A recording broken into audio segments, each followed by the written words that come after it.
separation. Houston, good step on board. Houston copies and concurs. So, with Integrity now flying free on its own for the remaining 32 minutes of this mission, the USS John P. Murtha and the recovery team is on station and in position, as are the airborne imagery assets that we hope to receive imagery from. And we have crossed the threshold, now entering the Earth's atmosphere.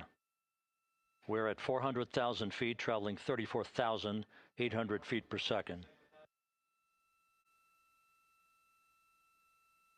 And as predicted, we've entered our communications blackout.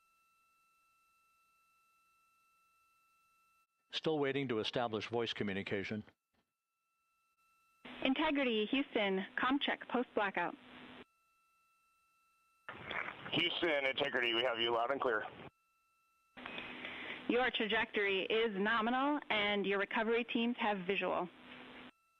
For America and a waiting world, Integrity is 5.5 minutes away from coming home.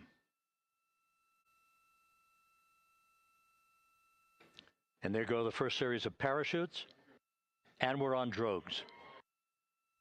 And Houston, we're visual 2 drogues out the window.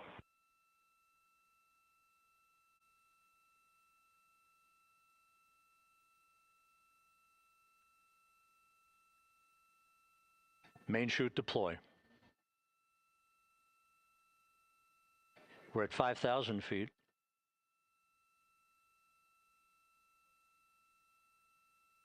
Search and recovery beacon has been activated on Integrity. And we have 3 good main chutes.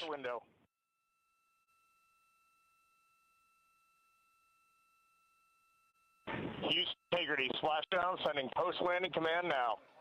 Splashdown confirmed. Copy splashdown, waiting on VLDR. Splashdown confirmed at 7:07 p.m. Central Time, 5:07 p.m. Pacific Time. From the pages of Jules Verne to a modern-day mission to the moon, a new chapter of the exploration of our celestial neighbor is complete. Integrity's astronauts back on Earth.